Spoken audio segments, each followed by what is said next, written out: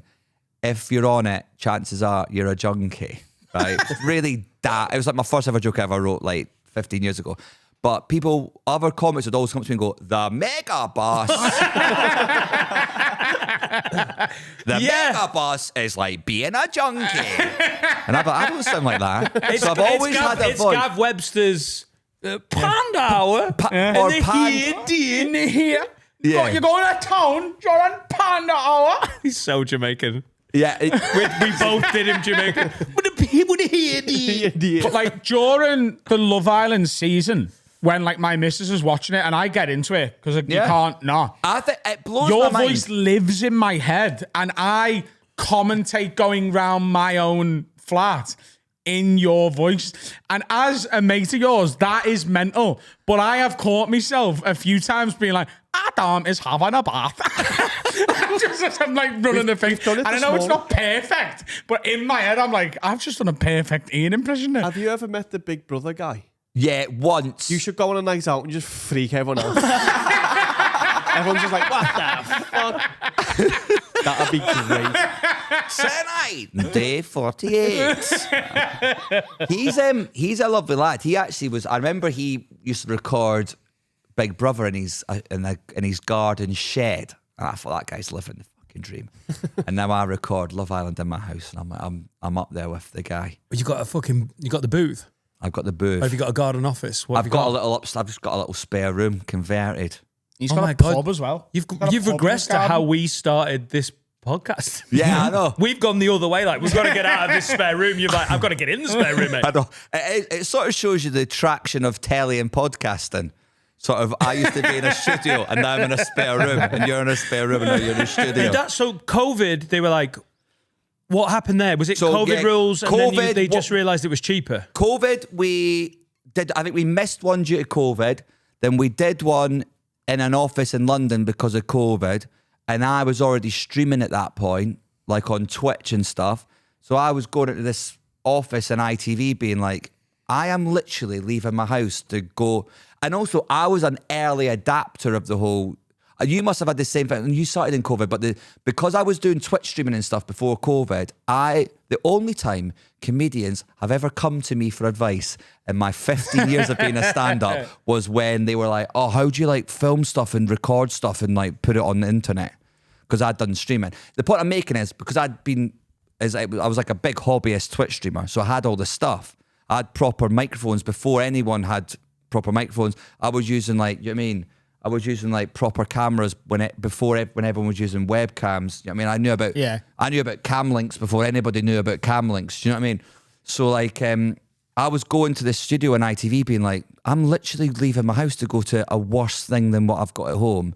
And then I had family in that. So then it was like, yeah, it seems mad to go out there. And I built a little studio. Nice. And a pub. And a pub. We've built a pub, yeah. With That's every man's dream, that. With a Guinness tap. That's the game changer. You've got to keep gigging because you'll never leave the house again. Honestly, if I wasn't here right now, I'd just be at home playing FIFA like, in the studio. Yeah, I've just got a dartboard and it's gone up in the garden office and it... You should stream that on Twitch. That's like darts is the new hot tub streams. Yeah. We've got a fucking Omni out there. I know, I saw it. We've got a fucking belt out there. You lot should do a have a word darts competition Twitch stream. It would fly. It would actually, yeah. And I've got all Instead of the lock, imagine a lock-in, but with darts, because then it'll get proper spicy towards the end. Someone's dropping a dart on a dog or something. It's happening.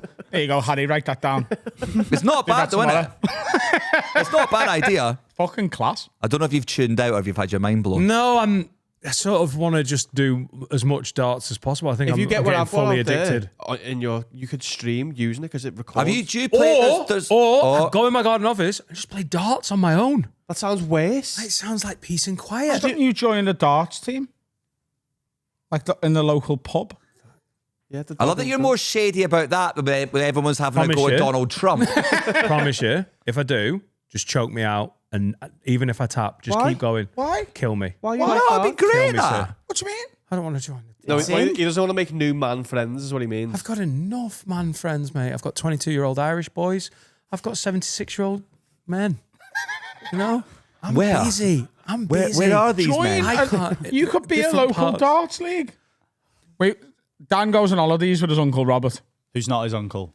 He's an He's old a man. 76-year-old man who was friends with his mum. Florist. It was his mum's florist. And Dan has been on 7 holidays, just those 2. Is he since childhood? You've always called him uncle. Yeah, I didn't just start recently. Yeah, no, hang on a minute. Don't twist this like I'm being the fucking idiot. I'm just trying to get to the bottom of why you go on holiday with a 76-year-old that's not related to you. How the fuck was that spun on me? Oh, it wasn't spun on you. He's just defensive. So you've always called him uncle since you were little. Yeah, hang on. How have we gone from me twitching darts? Is that how I say it? Just streaming. Twitch streaming? Just streaming. Doesn't have to be Twitch. There's other exist. Oh, no, it's all about Oh, you can do it Twitch. on Kick. You can do it on Instagram Live. TikTok.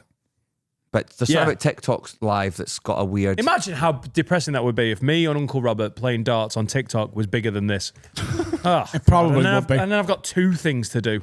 But I know. also on top of that, there's a guy who's a big fan of our show, really sound lad. He's 22. He's from Ireland, and we've met him from doing That's shows too out young. there. But you met him. You went, nice to meet you. Too young, and then you moved on. No, Dan has become Dan is his Uncle Robert.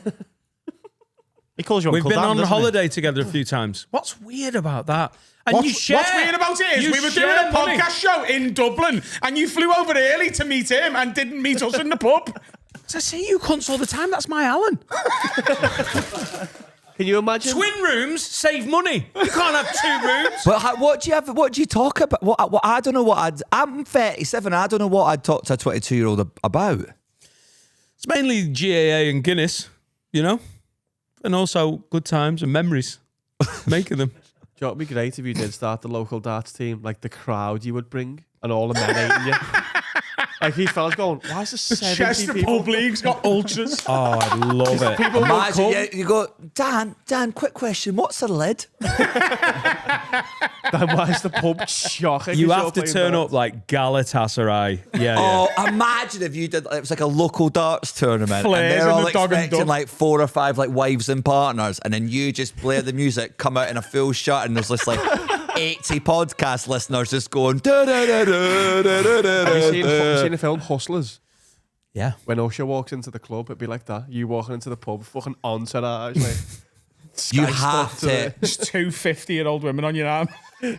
Young. I'll go younger. All right. Cool.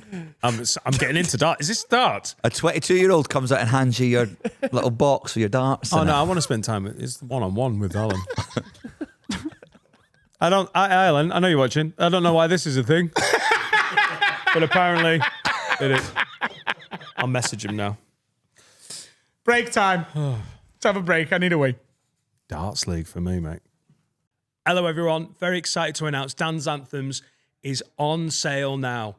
I've wanted to do this event for ages. Adam's been doing his country all days. They've been smashing it. We're going ahead. We've got a great venue, content where they do bongos bingo. We've got Sunday, the 20th of April. It's Easter Sunday. So you've got the next day off. That's a bank holiday. Come and have a day rave. I mean, it's a day. It starts at 4. So you can do all the family stuff for Easter and then come and have a dance with us 4 till 10. If you need to get home early, if you need to get trains, you can get home. It's a very reasonable amount of time. If you've ever gone clubbing, if you enjoyed raving back in the day and you haven't done it for a while like me, come and get involved. If you've still got a great social life, just come and have a massive night out with all the lids. And it's not like hard techno or anything like that. We're not trying to be cool. Just club classics, absolute bangers, all the good dance music that you know and love. With me on stage curating a DJ set. We've got Felix Leiter DJing. Johnny Bongo is DJing, our very own Charlie. It's a great lineup of music. It's going to be an incredible event, very welcoming, very inclusive, but a lot of fun. So, tickets available now in the episode description. Dan's Anthems, Sunday, the 20th of April, 20 quid. Get on me. And we're back. What was it like doing Soccer Aid? Smooth. It was amazing. I've done it. I've played twice and I've done the commentary like 3 years. I think I'm commentary now for the rest of time. You're Gary Neville. I've kicked a ball. I've played one full half, and that's enough for me. What position did you play? Left back. Sick. Left back. Did you For do the at rest least of the one good world? thing? Left back, rest of the world. Yeah. Did you do one good thing? Were you like, I did that at Wembley? I'm I've on camera in my highlights package, me slide tackle through Joe Cole, won the ball. Perfect, done. The minute I did that, I was like, we're at fine. Who is the international in your team that you were like, fucking hell? Claude Darren Fletcher for me. But for everyone else, Claude Makelele. You played with Claude Makelele? Yeah, he in the most French thing of all time, he genuinely had a shower while smoking. Genuinely true. Not even an electric proper 90s fag on. And then Patrice Evra found the whole thing so easy.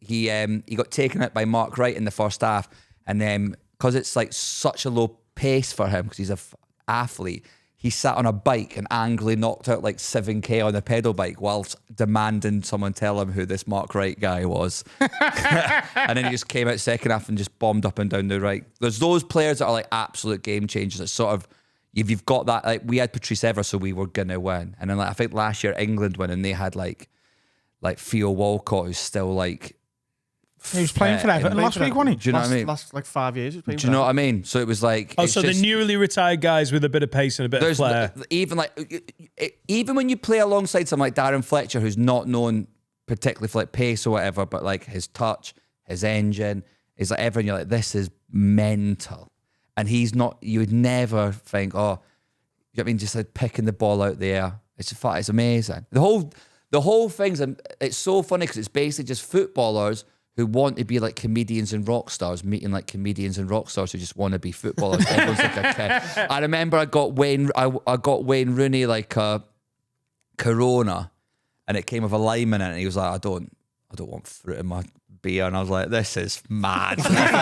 I went and got Wayne Rooney another beer. It was so good. You were saying you got like a giddy. Oh, a the goodie gift bag? the gift bag you get in Soccer Aid is like next level. Like all your boots, all the latest like boots. I've got this pair of like Nike. I don't even understand football boots, but I've got these like Nike boots that are like absolutely. It's like, I mean, wasted on me. Like giving a toddler like a PC. There's no point. Got a Whoop. No, those Whoop wristbands. You can get like some people got ice baths. Nice. Like an ice bath. I got an ice bath like from you know, like occasionally, like if you're on social media and stuff, people will send you stuff. Yeah. I got sent one about 18 months ago. But from like a company or like a man went, oh, From a good, would you company, sit in yeah. this? But it's Sit in just this? sat in my hallway full of clothes. Me and my wife were gonna get an ice bath. It's a wash bin. It's a massive wash bin. I got this ice bath from IKEA, and I just keep all my dirty washing in it. Perfect size though. I've got a lot of clothes. Do you actually use it as a wash bin? No, I use it as a Storage. yeah. It's more like there's stuff How at the big bottom is of it? that What that I think brand? I've lost. What brand is it? Ice baths. Right, are you waiting? Shout out. Are you waiting? Is it actually called ice baths? No, I've got no idea. I thought you're waiting for that like Brass Monkey money to come in or whatever. They're a good ice bath company. There's a cold plunge place you can go on the Albert Dock. Not the Albert Dock, but one of the docks. And I go there once, twice a week. There's a cold plunge in my gym, and I'm more likely to do it when there's people around. Also, you don't just like scream and shout when there's other people, because you do that, obviously your toxic masculinity kicks in. You're like, It's I can't easier when there's scream. people around. Yeah, much easier. So when me and my wife were debating getting one, but I just knew it's just going to sit there, it'll freeze over, and that'll be it. Never used. Best day. He does it every morning. Do you do it every morning in your house? Yeah. By yourself? I had to buy it because no one on social media gives a fuck. So I got a nice Yeah, setup. why don't you just do Soccer Aid? You'd get one. Oh yeah, shit. I'll just do so. I'll speak to Claude Makelele. Do you ever have that when I was a newer stand-up? Do you ever have that thing when your mate or your family would come up to you when I was still new and trying to like make my way in, and they'd just be like, "You ever thought of being on that live at the Apollo?" Like I'm gonna go, oh shit, yeah. I never thought to ask anyone about that. I've had people say that to me since I've done it. You should try and get on live at the Apollo. Yeah. I'd love to see you on that. Hey, you've got that opportunity. You could just type it into Would you YouTube. ever do Taskmaster, lad? Would you ever do Taskmaster? Yeah, do you know what? The biggest show in TV. No, yeah, I think I would actually. Give it a thought. Given the opportunity. Yeah, that Taskmaster must be the new one. Like, Yeah. just going up to comments, being like, yeah, but would you do Taskmaster if you're asked? Well, yeah. I'm not on it because I haven't been. I did a TV show with John Bishop. I think I was on screen for maybe 43 seconds. Lovely. Cut over 2 clips. And for the rest of her life, every time I saw my nana, she'd go, "How's John Bishop?" And it genuinely made me wish I'd never been on it. I don't know how my nana saw the TV industry, but she's like, "Well, you live together now, don't you?" So she asked like he was my housemate. "How's John?" How's Yeah, John? do you know what? How's Couldn't be the asked to how's argue the with you. bish? I was like, "Yeah, he's great. He's really good." You know, Seneca uses that with one of her kids in school. So we met Logan Paul last year, and he saw the picture, and this kid's the biggest Logan Paul fan ever. Yeah. And if he's misbehaving, she'll go, "I'm going to tell Carl to ring Logan Paul and say you're misbehaving." He goes, No. That's Every single It time. is worth also addressing that she does teach special needs children, and it's not just like a 14-year-old who's like really worried that we're going to get Logan Paul on the end of the phone. You've Like, got one picture of them for 5 seconds. Yeah, best mates with them, mate. Yeah. Logan Paul's the perfect crossover of YouTube and wrestler. yeah. Oh, he's like- he's massive now, isn't he? Boys would love that. That's every boy's dream. Yeah. Oh, that's all they want to do. But is to be YouTube. used as a threat. I've only seen clips, but Logan Paul, I'm not really. Wrestling's that thing that I wish I was still into, but I'm not.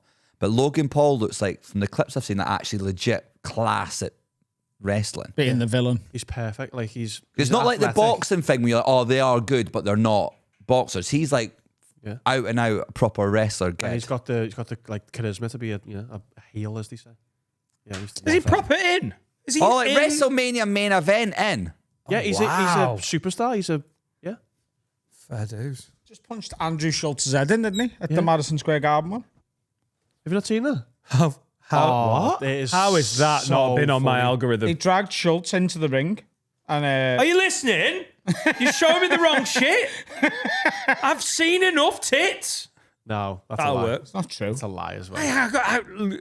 This does not exist. Even your phone went, Instagram's throwing me "Come a on." lot of tits, but I'm missing that. So he was like, Schultz was like, "Yeah, you like me?" He was like, "No, I'm here for the real stars," and then named these other wrestlers. So Logan Paul drags him into the ring, and then this wrestler comes out and batters Logan Paul, and Schultz is like, "Yeah, fuck you." It's sick. That was a very abridged version, but it's cool. Yeah. No spoilers. Ian, before we move on to some questions and stuff, you're on tour at the minute. So why don't we give that a good old plug? And you've got a special on Amazon. I've got a special. I've had a special on Amazon called "Failing Upwards." If you want to watch that, it's good. It is. Great self. I think you're gonna watch it. You're not. I don't really know, but I just think you're gonna. I don't think someone's watched 40 minutes of this podcast, and then if I go, it's on Amazon. But if I really sell it, they'll go for it. But if I don't sell it, they'll be like, You're right. "Is You that either watch right? it or You're you're doing not. the- Is that wrong though? Maybe You've done that's the wrong." sound guy, it's the best thing you ever. It's good. Give it a watch. See what you Yeah. think. Give it a watch. And then watch Adolescence on Netflix. Oh my God! Don't watch Adolescence on Netflix unless you honestly need. I'm not exaggerating. You need an evening to like decompress. You need some thinking time after it, yeah. You really, and I'm not like. It sounds like an exaggeration, but like, I needed like. I watched it last night, and I'm not exaggerating. The whole train journey. I felt when you see something that's like talks about something really important. It's really unbelievably well done. I've not had it in years. I was genuinely coming here going, what's the point in me just talking about? Have you seen Nothing. Help? Have you seen Help Yeah. with Stephen Graham? Yeah. That was the last one. I was like, wow, that's changed me. And it's Stephen Graham. He's incredible. Stephen Graham is unbelievable. But this is like another level. I'm trying to think I'm trying to think of the last thing that got me like that. It's powerful. I'm really excited to watch it. I think I'm going to watch it tonight after me gig. Last season of Happy Valley was a unbelievable. Is that good? Is it? Yeah. Oh, it's really fucking good, and it builds to the third season. And after that, me and Laura had I think the Red Wedding on Game of Thrones, Right, yeah, was yeah, one yeah. of the. I know that's been talked about, but I lived with Danny Mac at the time, and that was one of the ones where you finished and went, "What?" I think the fuck? But it wasn't the sort of social implications, or it wasn't. It was just shocking. Yeah. It was, and that was. It became part of like the zeitgeist, didn't it? That everyone was like, "What the fuck have I just watched?" they've just murked main characters. I watched that camping. I watched that in a tent, which kind of added a weird edge to it. Sick. What an episode. Yeah, But it's go great. watch Adolescents and at home watch it. I think parents of definitely sons and schools should be made to watch it just for the. And give yourself thinking time afterwards. And Also with Iain Stirling special, you've just got to give yourself do you thinking know time. what? 'Cause you're going to be like, That's what you do. fuck it. That's what you do. Watch Adolescent and then put on me. Like Oppenheimer and Barbie. Yeah, exactly. Exactly. I'm like Oppenheimer because I bombed so hard. We've been doing some executive orders. Sorry, where, one Yeah. second. Oh, go, sorry. Where can people get your tour tickets? Oh, Google it. Ian does jokes.com. Ian with two eyes. Ian with two eyes. IAIN. IanDoesJokes.com. Class. Okay, what were you going to say, Dan? Have you got some executive orders for us? Because we can make you, president of the world right now. I'd love the opportunity. There was one I was going to mention later, but the way the conversation went in the first half, I think you'll appreciate this. One of my first orders would be that any team sport that involves more than 5 people should be like banned once you become a man over the age of 30. Would 5-a-side count as 5 or is that 10? That 5-a-side's the absolute cut-off, and I'm excusing 5-a-side because 5-a-side was clearly invented by a guy in his 30s going, where am I getting 10 people from on a Wednesday? Like, it ain't happening. So I'll do 5s, that'll do. Smaller pitch, less running. Less, but I know 4 people. Craig's a prick, but his cousin's got a ball. That'll do. This guy's trying to arrange a game and hasn't got a ball. That's it. Fuck it. He's got a ball. He'll do. I hate him, but that's fine. I just don't trust any man over the age of 30 that can get a hold of like a rugby team on like a Tuesday. I think it's weird. They've either got a weird, if you put those many men together, they've got a weird, aggressive alpha energy that I don't like. Yeah. Or there's some sort of like group of lads that I've met on the internet and I don't trust it. Do you know anyone still playing like 11s? No, it's mad. It does feel weird. My dad played hockey into his 40s. That's what I mean. Lock him up. Lock For him up. the Preston 4 team. Yeah, lock him There up. was 4 teams. He was captain of the 4 team. I think I don't know Your if he... dad's a That's hockey weirder man. to me than you having a 22-year-old friend. It is. That is weirder though, isn't it? It is. Men over 30 should play fucking tennis. Hit it to your mate Steve. It's paddle now, isn't it? Or paddle or squash. Paddle. Steve doesn't Golf. show up. You just bang it against the wall. Squash looks hard work. I know that's what you men to do, but... Yeah, there Squash is literally, like, if you think about it, you've literally gone, fuck it, I can hit it against the wall by myself, or I'm in a room with one other person, the room's locked, I can just scream. Everyone else is... If you actually analyse it, it's just clearly for a guy who's 40 and lost his mind. Yeah, but there's no ceiling on the ones at our gym. They've got like 2 squash courts. Even women Guys, can But there's no... But that's that the means that nearest your thing. feral screaming would just echo out across the gym. It's the equivalent of, if you might as well have an actual padded room in a gym and just send a 45-year-old guy I'd with go like there. kids just to like fucking go... Yeah, I'd like to join the gym. I'd use that. I'd Oh, start me honestly. cold plunging for that, you know. Scream room. put a dummy in Adolescents, and it's really important. So I don't want to be like lighthearted about adolescence because it genuinely really moved me. And it's really important. But like you do look at some of the characters in that and go, put them in a fucking room Scream. and let them just go into a That's pillow. what some of us just need. Are we really just driving past the fact that Dan's dad into his 40s was skating around an ice rink playing fucking... No ice way. hockey. No. Not ice hockey. The much cooler one. Field hockey. Ice hockey, I'd almost allow it. Josh It's plays- hockey. Preston 4th team. There's 4 levels of... There's Our rinks friend plays everywhere. hockey. Did If he you ever can- get above that, or was he always Preston 4th? When he was a younger man working in South Africa, that's when he got into it. That's when he got into it. And as an older, I think he just liked day drinking. So he'd go and play hockey, and then he'd come back at 7. Then I don't know the how he was match playing finished hockey. at like I half think he 2. Going to the pub. I want to play hockey, love. 7-hour games a day. Yeah, he had a hockey stick and he put some lead on the back of it and then taped it because it was illegal. So he just played out the back. That is all he did. He just played centre like of defence and then just twatted it with a heavy metal. See, this is what I mean. I just think not allowed. I just As I'm saying it out loud, it doesn't sound right. 11 men or 15 men, whatever, in their 40s in a changing room on like like what are you doing? They're either going, it's that vibe. It's that, isn't it? Or it's sort of like just weird. Like you don't know them. Yeah, exactly. I can play that by yourself. 4 people in it. You're not going to the changing room at golf, though. Yeah, you're not getting. You don't even. You only get 2. You can walk. You get a car. Even the car, you can only get one other person in it. It's just great. Just do your own thing. Then you go for a bit of breakfast afterwards, and then you all fuck off home. So 30 is the cut off, and then 30 is the absolute cut off. For team sports, I weirdly agree. I think 5-side doesn't count. Well done. we're going to pass it. Yes. Do you have any others? I think coffee shop. You shouldn't be allowed to treat coffee shops like an office. Ooh. Banned. And this is as someone who does this occasionally, but the people who do it every day, they were like, "Oh, I don't need to pay for office space. I'll just go and buy one coffee and take a table off this independent coffee shop." Glass of water, and you're at a table next to a plug socket, and I'm like, nah, that's prime real estate. That's coffee panini. And you're using the Wi-Fi. Minimum. Using the Wi-Fi as well. Wi-Fi, So you cost all them the that. money. I was I don't want to do like stand up, but I do it as stand up, but I went into one. I was in a Cafe Nero once. I'll not do the actual bit, but it genuinely annoyed me. There was a guy in there. He had 2 laptops, which is immediately annoying. Yeah. Like 2 laptops is insane.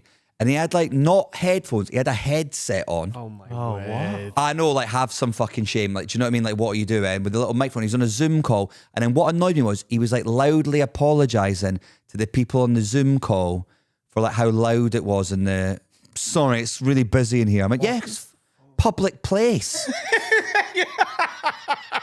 Get an office. So the tube's quite loud. Fucking insane. So when I was starting out, I'd always go and like stand up in a coffee shop, and I do get it. And actually, if I try and do writing, if I'm in my house with my own Wi-Fi and I'm within 500 meters of my PlayStation, I'm getting no work done. Yeah.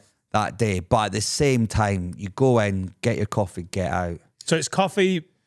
Like, if you do use the coffee shop, you think there should be a minimum spend? Or are you just saying don't use it as an office? No, I think you go in. I've got no problem with like a few emails, like sort of like Sex and the City vibes, few emails on your phone or whatever, coffee to go. I quite like the romanticized version of that. But if you're like going in with your fucking rucksack being like, I'm hunkering up for the day. Like, do you mean But that's they should me? say, right, it's £10 an hour then for you to stay. No, Exactly. I don't think that. I think you should have to buy something every hour. Every hour, they come over and go, hey, you've had that coffee for over an hour, so you either buy a fucking pastry or leave. Or you're out on the street. And you've got to stack them up like your sushi dishes, so you can. So you're sort of like shamed. You can have so if you've got like a 6 coffee high thing, you're like, mate. You can have it like a pool table where they've got the light on. Your light goes off after an hour, and you've got to go and buy something else. Or like, remember? Did you have? Is this a the swimming pool when you all got wristbands? Like the red must now leave the swimming pool. So in Charlie Chalk's, like a wacky warehouse, you get a vest. So you go in like red vest. But all you do is you just find a little gimp and take his vest off. I didn't do that. I just saw. No, you'd never do that. No. To be fair, if I was in a coffee shop and someone had wristbands on and they were like red wristbands leave, and like a guy in a suit just went over and batted another guy and took his wristband, and all right, you can stay in the coffee shop. At the coffee shop. But I just think you shouldn't. Coffee shops are not a sort of like solution to your office requirements. I think a lot of it is to show that you're busy. It's London busy. You That's what Carl calls London busy. You know, like when you're in a Starbucks in London and someone's like, they're definitely not even really on the phone to someone, but they're like, oh, Jill, yeah, these deliverables. Oh, yeah. No, they're looking really awful. We're going to have to circle back on Monday, I think. Yeah, start an email chain with Billy and Dean, because these are the projections here. They just have us. Yeah, no, yes, no, I haven't seen any of my children in months. Like those cunts. And they're on the laptop, but they're just like scrolling like pictures of cars. My thing is laptops on a plane. I'm like, you're not even connected to anything. What are you doing? There's Wi-Fi on planes now. Shit, no, it's not. It's never good. I don't know if I don't know. You know, I flew. You're doing some work on the plane, were you? Or you just I was scroll on Instagramming. Twitter? Yeah. I'm a country influencer now, you know? I have to. I also, I mean, I was debating one of my laws being country music in the UK. No way. Banned. That's half his livelihood. What are you talking about? I just don't. Thing is, I'm a football fan, so I get it. But I just see like British people on cowboy hats, and I just think you're a serial killer. What are you doing? But they look cool. They don't look cool. They look mental. They look like cool. No, they don't. They look like you've been kept hostage against your will. It looks like you're It looks like you're on that. Remember that Faking It on Channel 4, and it looks like a comedian's been told to be like a cow hustler. And it just doesn't quite look right. And then the boots and that, I just think, oh, Ian, where do we no. vote? Where do we vote for you, Ian? Because I'm banging. This does not pass, by the way. This does not Executive pass. order, it does. I just don't think. I don't know. You can listen to the music, and it's always like not for me. Do you know what I mean? It's like It is. It talks about everything. You pick up truck. I want to your get in girls my left you. pickup truck and go down to look at my cattle. And I'm like, what? Yeah, but that's, loves that song, it's a man. metaphor. He I'm was like, and I'm jamming like it. that. I'm like that. What are you fucking talking about? You're boasting about the Wi-Fi in your plane. I reckon you're not far away from actually. You're going to get one of those like American like van things that are barely legal in the UK and like drive them around. I've already looked into getting a refurbished classic Ford Bronco. He wants a Ford. He wants the OJ mobile. You know, the murderer you're talking about. The rep you have in this city now to drive one of them around and be acceptable. Boxwood Green. I just don't. That green.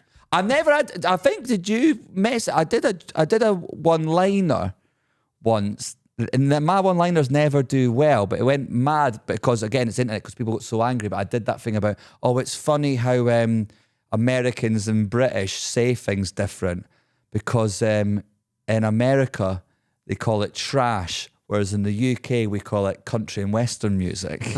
Or something like that. I can't remember. People got annoyed. Oh, mate, I've never had a comment section like it. I didn't realise how popular it was over here. That's massive. People are influencers now, country influencers. Well, how are you influencing it? Right I don't know, now. mate. I just get invited to stuff, and as long as I get to wear me out, I'm happy. It's like a toddler. Do you think there's a football? Do you like the music, or is it like a foot? simple Is it like guy. a football thing where you get to dress up and be like a cowboy? Yes. Both. I love the music, and that has led me to like wearing cowboy hats. And buying Broncos. I'm not trying to be, and I'm really not trying to be a dick about it because there's like I love like gaming and that, and like obviously sometimes my like wife will see me with like the headset on, and she'll be like, "This is the unsexiest thing that you can possibly be doing." But like, is there like a repressed thing in you where you're like, "I just want to wear a cowboy hat all the time," and you can't, so you've got to like pretend to like the music. No, because It didn't start with a hat. it's the chicken and the egg thing. The Right. music came first, Right. and the music is the Well, best. it's not music. a chicken and an egg thing then. It is. But you said sure the that's- music came first. Yeah, The which chicken is and the egg egg. thing famously is you don't know what came first. It No, depends on the I do. creationist. The egg doesn't it? came first. That's a load of bollocks as well. That's for people who have got no critical thinking skills No, whatsoever. if you're the creationist, God created chickens first. Or if you're not, then eggs came first. No. That's not true. That's not in the Bible. The Bible says God created the heaven and the They earth. didn't make eggs. And the Bible chickens. chat. Surely he knocked a couple of chickens out and then they fucked. But that's not in the book. You can't make assumptions. That's new creationism. How do you know he didn't make eggs? I think if He you're didn't God, just put eggs everywhere. I think if you're God, if he made Adam and Eve as adults, there you go. he's not going to. He didn't give. It wasn't. He gave birth to Adam and Eve, and Adam had to cut his umbilical cord and rolled about for a few years, and then became like Yeah, he made the, chickens. the growing up He thing. didn't make embryos for people. He made No, but chickens. well, I believe in evolution. So do I. Right. So the egg came first, and didn't it? I think that too, but I'm saying if you're Yeah, a yeah. creationist, you believe chickens came. There's a mad way to have that argument. What about if you're a creationist that you're not? It is very 2025 that the sort of chicken and egg turn of phrase becomes an argument between like creationists and. Eggs came first. What came first, the hat or the music? It's mad. If you're an influencer, probably the music. And I just don't like the music, and then it's like the commitment to it's Mad. Here's the annoying thing. So I was exactly where you are, and he's just battered me into submission. Yeah, I've been to his don't country get me wrong, days, I'd and you go, 100% some of this is class. I'd 100% get into Some of it's annoying, and some of it is like, I took my girl in a pickup truck and had a beer, god damn it. That's, you know, some of the shite. He's jamming out together. Get the hat. He's fucking spitting bars. Do you do the dancing? What's that? Yeah, like the Those hold line down da- there. the- Hey, hello, my lady. Yeah, all that. I've done a bit of line dancing. You know, I don't mind that for like in Scotland. You obviously wear the kilt. You do like the dancing for like New Year and all that. Yeah, load of shite. Yeah, but it's New Year. It's what you do. What came first, the skirts or New Year? Well, Just as offensive, isn't it, Ian? well, I'm a Christian, so Because it's his culture that you're attacking. Culture. are you actually? I didn't think you'd get. I'm not trying to be a dick about it. I just don't get it. And then when He's you just see, a simple boy from Dovecot, Alabama. I'm just a boy from Dovey, Alabama. My truck, It's the my best. girl, and a It's the beer. best. A nice cold beer. anyway, the point I'm trying to make is I don't think you should treat a cafe as an office. Well, Can I have that? You're getting that one past. It's a podcast, isn't it? It's a beautiful podcast. Ian, you were fucking class. I'm so glad you finally And I made it didn't, off. the country and western thing wasn't going to come up. Do you but know it just what? naturally came up. So This is how fucking indoctrinated I am. I'm now going, it's just country. Because this is us 2 years. The only reason we've not jumped on this is because we lost this war 2 years ago. right. We went to Nashville because he just booked the flights on the toilet. Yeah. Was it a mate? I think I will get it. Maybe I'll get into it. Oh, just go to Nashville, mate. If you go Nashville's to class. Nashville, You know, me and you like so much of the same stuff. It seems Ian. mental that I wouldn't like it. You can't go to Nashville and not be like, everyone goes a bit cowboy autistic. Like, bro, maybe I'd like a hat as well. That jacket's on its way. Yeah. You've got the colour palette. Oh yeah. See? I'm 6 weeks away from wanting a gun. A rotten gun. What is that shit? It's nice, but it also looks like you're working at like an American chicken shop. American hardware store. There you That's go. what I was thinking. Yeah. I don't mind it. It's Carhartt and Marnie. Like you've never said car before. I don't think I've asked out loud. That is a pod, ladies and It's a gentlemen. pod. It's a pod. IanDoesJokes.com for his tour tickets. You can get him on Instagram as well. Does a podcast with his wife Laura, which is a true crime podcast. Yeah, Murder They Wrote. Murder They Wrote. Check that out as well. Murder They Wrote. Special on Amazon.